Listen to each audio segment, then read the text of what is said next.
In this video, we show you how to test a mechanical ventilator with the FlowAnalyser PRO. First, connect the test lung to the FlowAnalyser PRO.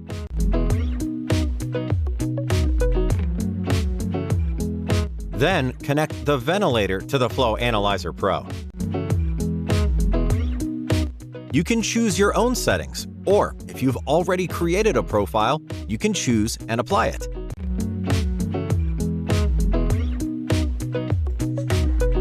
Tap the measurement tile on the home screen and start ventilation.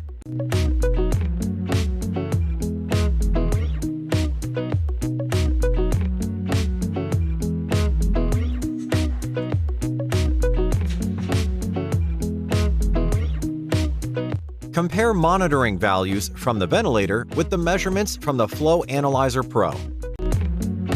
If the values are within the range, the ventilator test will succeed. If the values are outside of the range, you must calibrate or repair and retest the ventilator. IMT Analytics, the art of measuring.